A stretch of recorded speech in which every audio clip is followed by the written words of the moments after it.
Assalamu alaikum.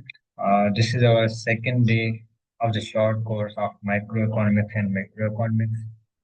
As you all know that in this course we are learning right now microeconomics and we have chosen the book of Mankiw Principles of Economics.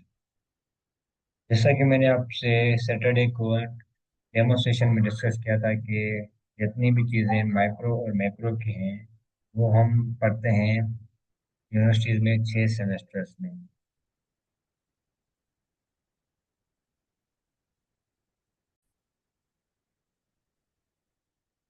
तो I was just saying कि जैसे कि हम economics में micro economics और macro economics जो चीज़ें हैं 6 सेमेस्टर्स में पढ़ते हैं यूनिवर्सिटी में। और वही चीज़ें जो हम 6 सेमेस्टर तक यूनिवर्सिटी में पढ़ते हैं वो चीज़ें मैनक्यू ने इस एक बुक में लिख दी हैं। और ये बुक यूनिवर्सिटी में पढ़ाई जाती है यूएस की यूनिवर्सिटीज में और वहाँ पर 2 सेमेस्टर में पढ़ाई जाती है मीन्स एक साल में। और उन्हीं सेम चीज़ों को मैं आप लोगों को इंशाल्लाह पढ़ाऊंगा इस कोर्स में सिर्फ 3 मंथ्स में। जाहिर बात है एक साल का कोर्स जो यूएस में पढ़ाया जाता है 3 मंथ्स में कवर करने के लिए हमें रोजाना के बेसिस पर तकरीबन एक चैप्टर कवर करना पड़ेगा। और आई गारंटी कि मैं वो चैप्टर आपको अच्छे नंबर से समझाऊंगा। आपको क्या करना है कि आपको डेली बेसिस पर उन चीज़ों को देखना है, पढ़ना है, रिवाइज करते रहना है। नोट्स मैं आप लोगों से शेयर करूंगा और नोट्स को भी देखना है और अपनी मेहनत भी करनी है, ठीक है। यूनिवर्सिटीज में जैसे आप करते हैं वैसा यहाँ पर नहीं करना। तो आज हम चैप्टर नंबर 1 पढ़ेंगे 10 प्रिंसिपल्स ऑफ इकोनॉमिक्स। तो ये 10 प्रिंसिपल्स मैंने क्यों ने बनाए हैं और आप देखेंगे पूरे किताब में पूरे बुक में यही 10 प्रिंसिपल्स जो है ना किसी न किसी तरीके से यूज हो रहे होंगे। तो ये 10 प्रिंसिपल्स क्या है, इंट्रोडक्शन हम पढ़ रहे हैं पार्ट 1 में 3 चैप्टर्स हैं और तीनों चैप्टर समझो कि इस बुक का इंट्रोडक्शन है। तो उन तीन में से आज हम फर्स्ट चैप्टर पढ़ेंगे 10 principles of economics. Economics is about how people make decisions and how society manages scarce resources. Economics में क्या है कि हम ये पढ़ते हैं कि लोग जो होते हैं पीपल फर्म्स वो डिसीशंस कैसे बनाते हैं, कैसे लेते हैं। और जो सोसाइटी है वो इसके रिसोर्सेज को कैसे मैनेज करती है, मीन्स इसके रिसोर्सेज को स्केयर में लिमिटेड रिसोर्सेज को यूज करके अनलिमिटेड वांट्स को कैसे फुलफिल करती है। इकोनॉमिक्स में हम इस चीज को देखते हैं, समझते हैं। Mankiw organizes his 10 principles into 3 categories. Mankiw ने क्या किया है कि 10 प्रिंसिपल्स बनाए और उन 10 प्रिंसिपल्स को 3 कैटेगरीज में डिवाइड किया है हमें इकोनॉमिक्स की इस डेफिनेशन को समझाने के लिए, इकोनॉमिक्स को ओवरव्यू देने के लिए। वो 3 कैटेगरीज क्या है कि फर्स्ट कैटेगरी में है कि हाउ पीपल मेक डिसीशंस। इसमें हम ये देखेंगे कि जो लोग होते हैं वो अपने डिसीशंस कैसे लेते हैं। तो इन पे वो मैंने ने 4 प्रिंसिपल्स में डिवाइड किया है 1 से लेकर नंबर 4 तक। उसके बाद है कि हाउ पीपल इंटरेक्ट। पहले हम ये सीखेंगे लोग डिसीजंस कैसे लेते हैं, उसके बाद हम सीखेंगे कि लोग आपस में इंटरेक्ट कैसे करते हैं, आपस में मेल जोल कैसे करते हैं। उससे रिलेटेड मैंने 3 प्रिंसिपल्स बनाए हैं, fifth six and seventh.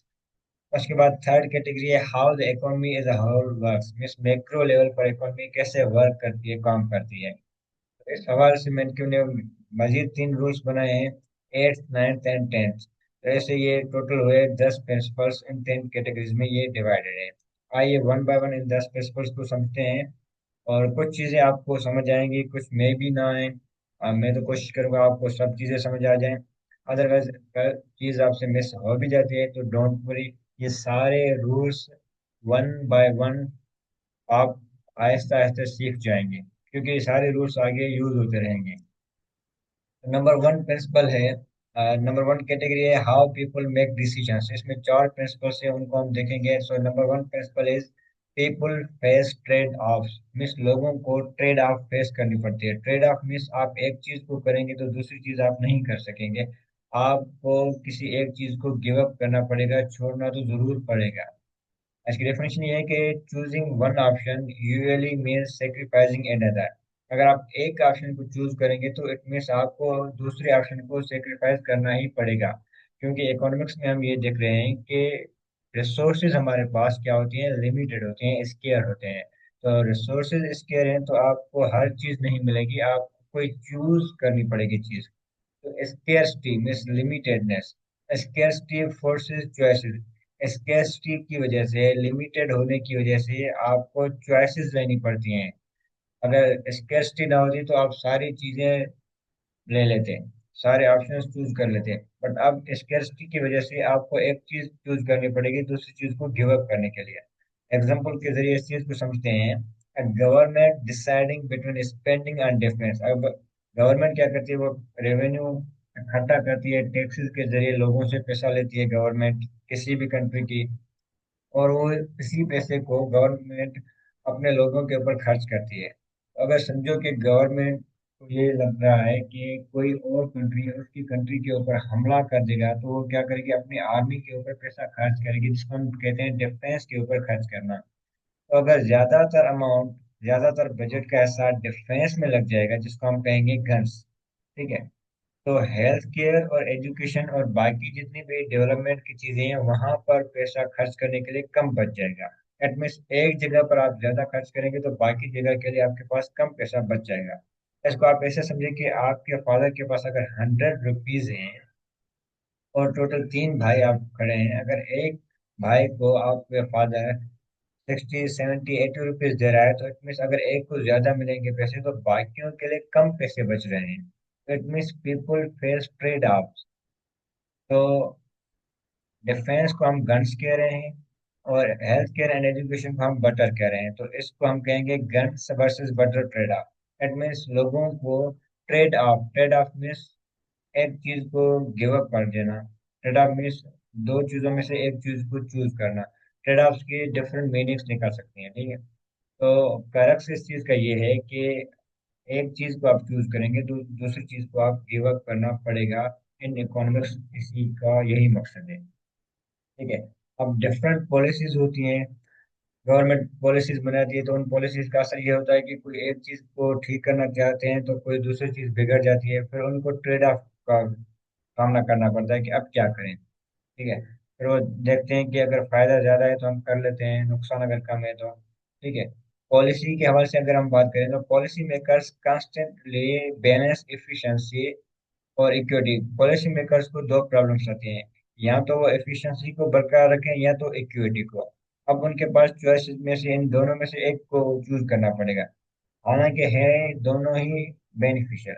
Efficiency का मकसद है कि maximising output, means overall country की आउटपुट को इंक्रीज करना, ओवरऑल जीडीपी को इंक्रीज करना, ओवरऑल इनकम को इंक्रीज करना। जाहिर बात है हर पॉलिसी मेकर, हर इकोनॉमिस्ट की यही ख्वाहिश होगी कि उसकी कंट्री की जीडीपी इंक्रीज हो। बट अगर जीडीपी को इंक्रीज करना चाहेंगे तो उनको ऐसे पॉलिसीज, ऐसे स्टेप्स लेने होंगे जिससे बिजनेसेस और मजीद स्ट्रांग हो और मजीद बिजनेसेस क्रिएट हो। तो इससे जो अमीर से अमीर होते जाएंगे और जो गरीब है वो गरीब होते रहेंगे।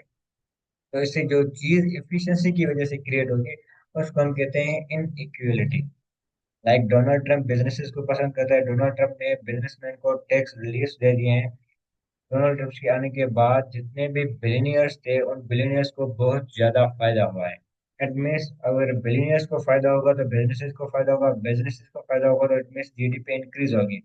बट इससे जो गरीब थे उनको नुकसान होगा, इनइक्विटी क्रिएट होगी। तो दूसरा जो मेन कारण होता है, पॉलिसी मेकर्स के पास जो इशू होता है, उनको इक्विटी बैलेंस करनी होती है, means fair distribution. It means her citizen के पास, हर कंट्री के शख्स के पास सेम रिसोर्सेज हो जितने अमीरों के पास है। तो अगर वो इक्वलिटी को बैलेंस करने पर आए कि हम टैक्स लें और गरीबों में डिस्ट्रीब्यूट करें, इससे क्या होगा कि अमीर ज्यादा टैक्स लेंगे तो अमीर आपके पास काम नहीं करेंगे, वो इन्वेस्ट करेंगे। इससे ये होता है कि अगर आप इक्वलिटी पर आए तो आपकी एफिशिएंसी कम हो जाएगी, अगर आप एफिशिएंसी को फोकस करेंगे तो आपकी इक्वलिटी जो है वो कम हो जाएगी।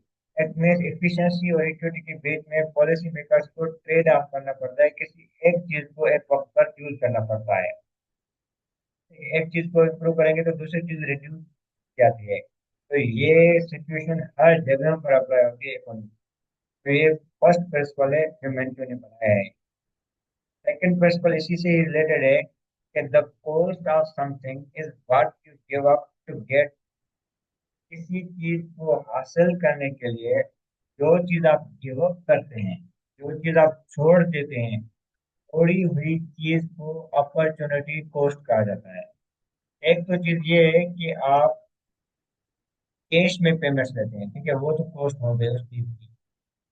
दूसरी चीजों के उससे अलावा जिसको हम अपॉर्चुनिटी कॉस्ट कहते हैं। सपोज करें, every decision has a cost. Her decision के पीछे एक कॉस्ट लगी होती है। बियॉन्ड मनी, पैसों के अलावा भी कॉस्ट होती है, ठीक है। अगर आप कोई चीज खरीद रहे हैं 50,000 की, 1 लाख की, तो 50,000 या 1 लाख उस चीज की कॉस्ट है, प्राइस है। बट प्राइस के अलावा, पैसों के अलावा भी उस चीज की एक कॉस्ट होती है, तो हम क्या कहते हैं, अपॉर्चुनिटी कॉस्ट। इसको इजीली ऐसे समझेंगे, the value of the next best alternative for one. इस जो नेक्स्ट बेस्ट अल्टरनेटिव जो आपने गिव अप कर दिया, वो की वैल्यू है, और उसकी अपॉर्चुनिटी कॉस्ट है, जो चीज आपने हासिल। A student who spends 4 hours studying economics misses out part-time work। आपके पास 4 घंटे है, सपोज करें कि यूनिवर्सिटी के बाद बचते हैं, जितने भी यूनिवर्सिटी के स्टूडेंट्स हैं, शाम आप फ्री होते हैं, शाम के टाइम पे इवनिंग में आपके पास 4 घंटे सपोज करके बचते हैं। एक स्टूडेंट सोचता है कि मैं 4 घंटे इकोनॉमिक्स की स्टडी करूँ, रिविजन करूँ, पढ़ता रहूँ, और दूसरा स्टूडेंट कहता है कि मैं पार्ट टाइम काम करूँ और मैं कुछ अर्निंग करूँ। तो जो स्टूडेंट पढ़ रहा है, तो वो समझो कि पार्ट टाइम वर्क को गिव अप कर रहा है।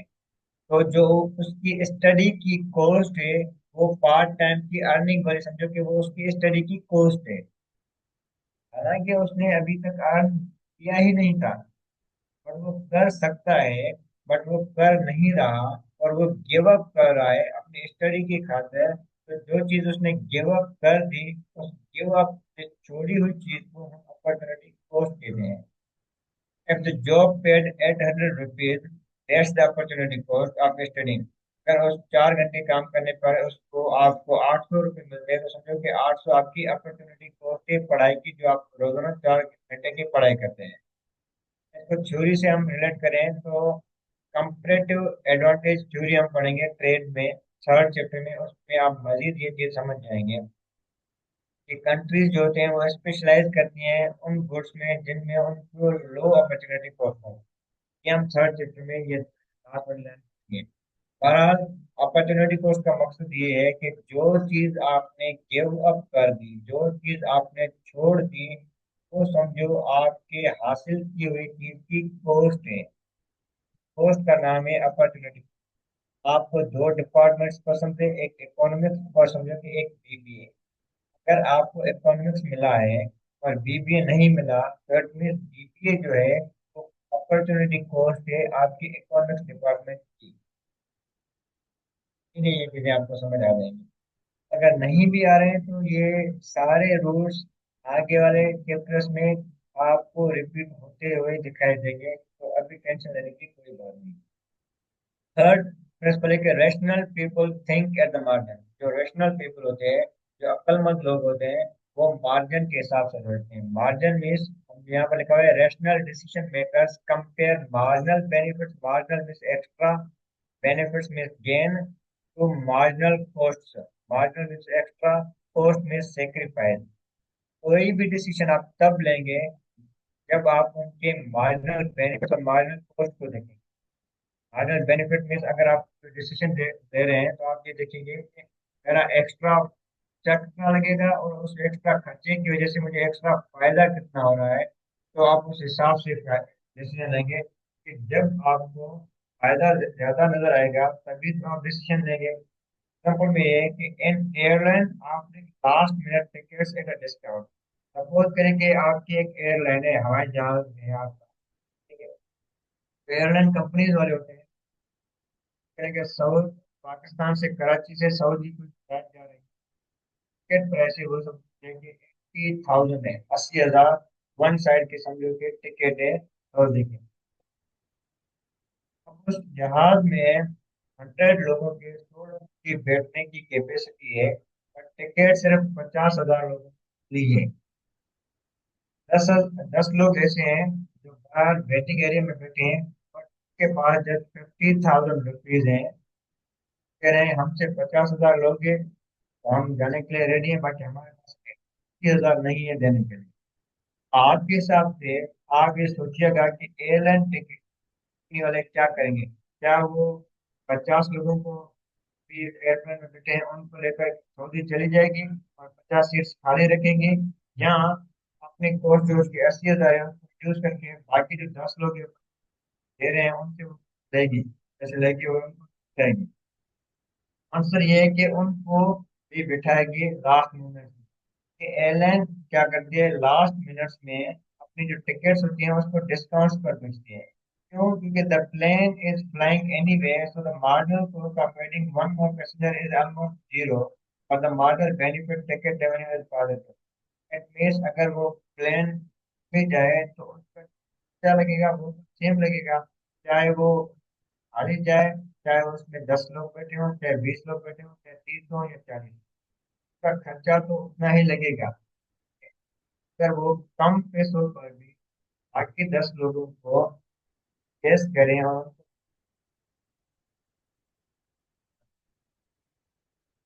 एक्स्ट्रा खर्चा तो उनको नहीं लग रहा ना 10 लोगों को खाने पर, खर्चा तो वही लगेगा जो पहले लग रहा है।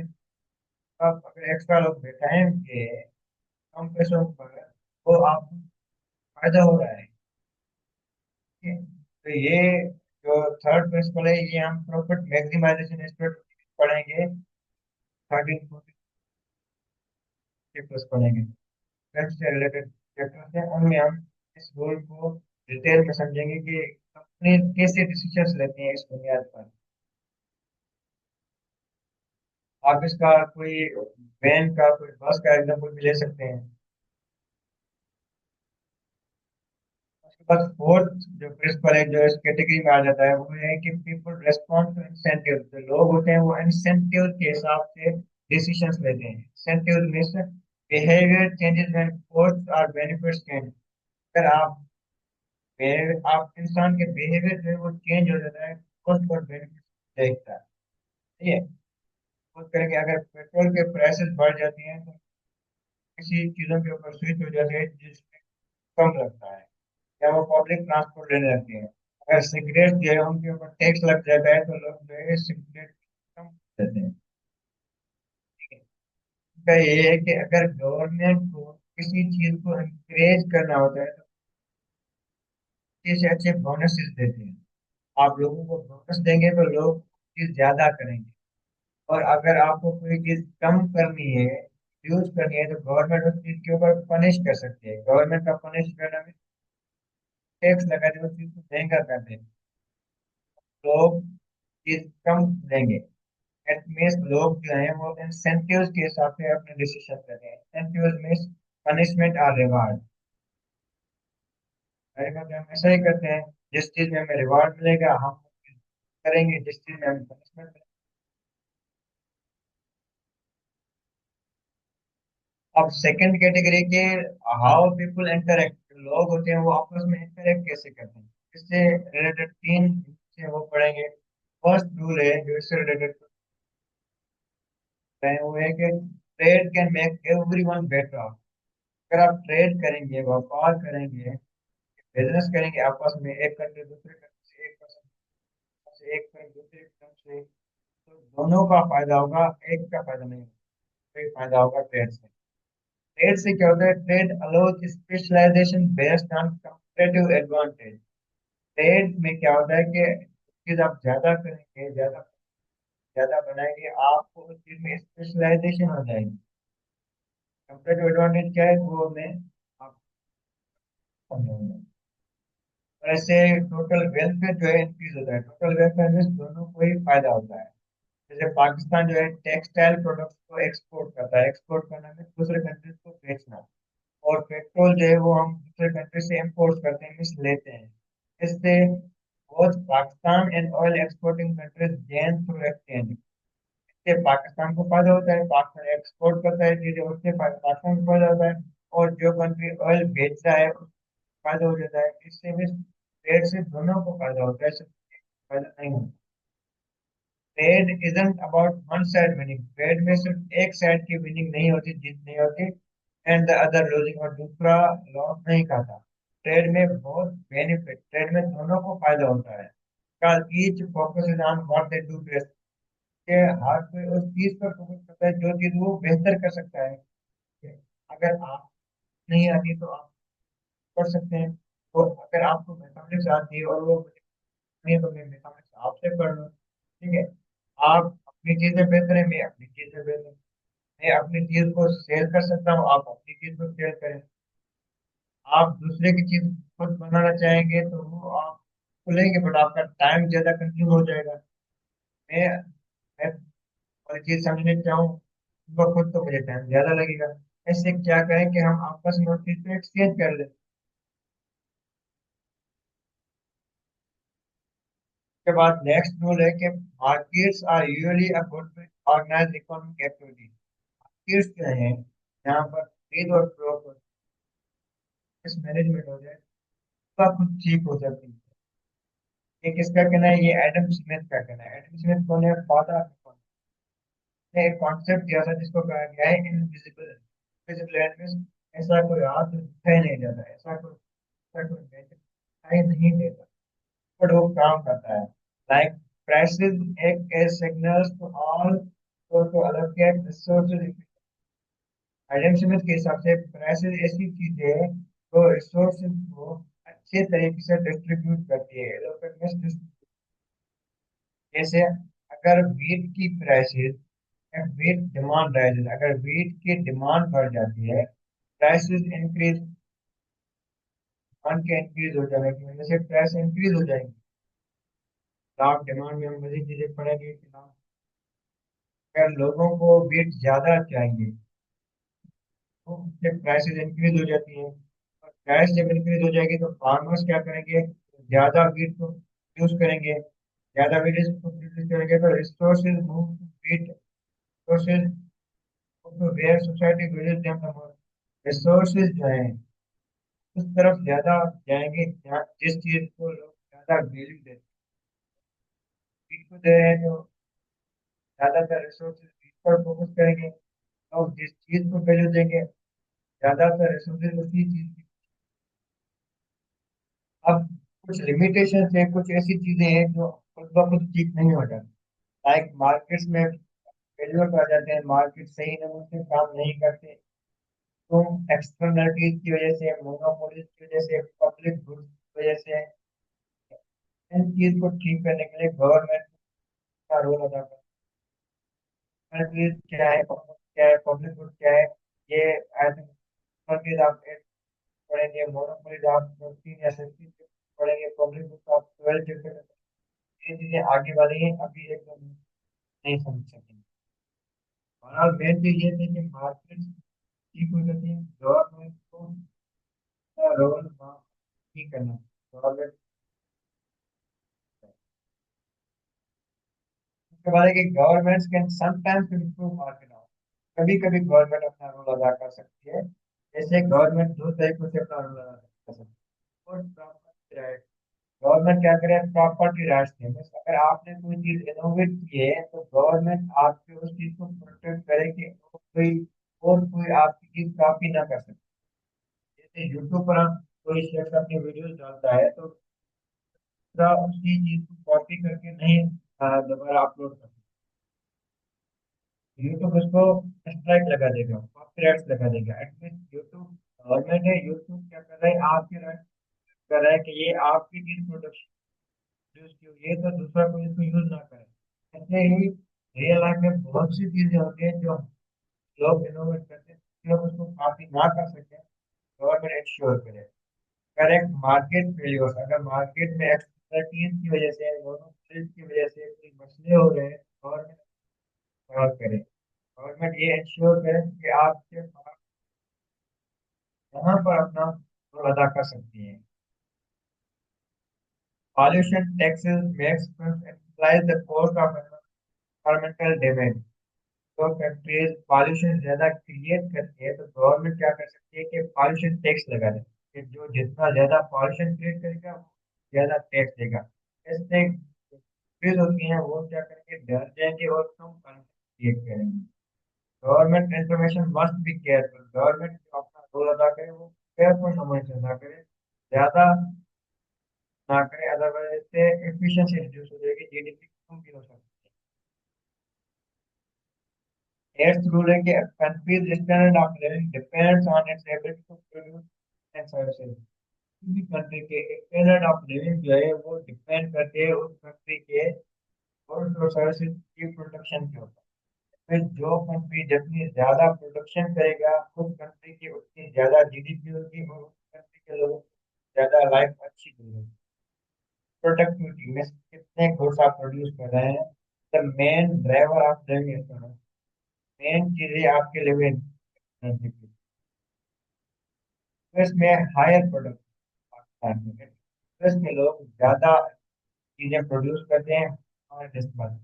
तो यूएस की जो एवरेज इनकम है वो हमसे ज्यादा है। इससे क्या है कि इससे हम ये सीखते हैं कि एजुकेशन में गवर्नमेंट का ये हेल्थ में इन्वेस्ट चाहिए, पैसों टेक्नोलॉजी में इन्वेस्ट करें। इन चीजों में इन्वेस्ट करेंगे तो जो लोग पाकिस्तान के वो ज्यादा एजुकेटेड और ज्यादा टेक्नोलॉजी से होंगे और वो ज्यादा ग्रोथ करेंगे, ज्यादा ग्रोथ यूज करेंगे तो जो कंट्री है उसकी जीडीपी इंक्रीज करेंगे। रूल यही कहता है कि जो जितना ज्यादा प्रोड्यूस करेगा उतना ज्यादा खुशहाल है। नए भी रूल्स मैं आपको पढ़ा रहा हूँ, हर एक रूल के प्लस लिखे हुए हैं। इन रूल्स के ऊपर हम डिटेल में पढ़ेंगे, आज जस्ट ओवरव्यू ले रहे हैं, क्योंकि ये जो आपका फर्स्ट वीक है ये आपका ओवरव्यू में चला जाएगा। नाइन्थ प्रिंसिपल है कि prices rise when the government prints too much money. Prices means inflation तब होती है जब गवर्नमेंट जो है पैसे को प्रिंट करती है। पैसा प्रिंट करने से लोगों के पास ज्यादा पैसे आ जाते हैं, लोग ज्यादा चीजें खरीद करने लगते हैं और इससे इन्फ्लेशन हो जाती है, महंगाई हो जाती है। जिम्बाब्वे में 2000 में टाइम पर जिम्बाब्वे में इन्फ्लेशन हाइपर इन्फ्लेशन हुई थी। वेनेजुएला में 2018 में इन्फ्लेशन हुई थी कि इनके गवर्नमेंट्स ने क्या किया था कि ज्यादा से ज्यादा पैसे प्रिंट किए थे, जैसे हाइपर इन्फ्लेशन हो गई थी, की ज्यादा इन्फ्लेशन के हद से ज्यादा। आप एक बोरी पैसों में लेकर जाएं तो आपको एक टॉफी भी नहीं मिलेगी, इतनी ज्यादा इन्फ्लेशन हो गई थी। इनके ऊपर केस स्टडीज है वो हम कल आप पढ़ेंगे। इसके ऊपर इस रूल के ऊपर समझे कि दो तीन चैप्टर थे, ताकि 29 और 30 चैप्टर इससे रिलेटेड है। और एग्रीगेट डिमांड और एग्रीगेट सप्लाई के ऊपर चार चैप्टर थे, एक लेकर एग्रीगेट डिमांड पर लेकर है। क्योंकि हर रूल के ऊपर डिफरेंट चैप्टर थे वो हम वहाँ पर। और लास्ट रूल है कि society faces a short unemployment. Society में मिस गवर्नमेंट एक ट्रेड ऑफ फेस करना पड़ता है। ट्रेड ऑफ मीन्स मुकाबला दो चीजों के बीच में, एक है इन्फ्लेशन और दूसरी चीज है अनएम्प्लॉयमेंट। दैट मीन्स अगर गवर्नमेंट पैसे को प्रिंट करेगी तो बिजनेस के पास पैसा आएगा और वो ज्यादा चीजें प्रोड्यूस करेगी और ज्यादा चीजें लोगों को जॉब्स देगी, लोग जॉब्स देंगी, बेरोजगारी है वो खत्म होगी। अनएम्प्लॉयमेंट को खत्म करने के लिए गवर्नमेंट ने क्या किया कि पैसे प्रिंट, अनएम्प्लॉयमेंट तो खत्म हुई, रिड्यूस हो गई, कम हो गई, बट पैसे प्रिंट करने की वजह से दूसरी चीज इन्फ्लेशन बढ़ गई। इट मीन्स एक चीज को आप दूसरी चीज बढ़ जाती है। ये एक रूल है और इसी रूल को हम कहते हैं फिलिप्स का। ये 10 प्रिंसिपल्स थे, इनको हमने आज डिटेल में सीखा है। ये 10 प्रिंसिपल्स यहाँ पर लिखे हुए हैं। चार प्रिंसिपल्स फर्स्ट कैटेगरी में आ जाते हैं, तीन प्रिंसिपल्स सेकंड कैटेगरी और लास्ट में तीन प्रिंसिपल्स लास्ट कैटेगरी। यदि आपको ये सारे रूल्स अदरवाइज ये 10 के 10 रूल्स आप क्रिएटिवली लिख करें और एक कैसे यूज है ड्यूरिंग वाटर अकाउंट का रूल कहाँ पर अप्लाई हो रहा है। बाकी फिर भी आपके कोई क्वेश्चन तो always welcome. Thank you so much.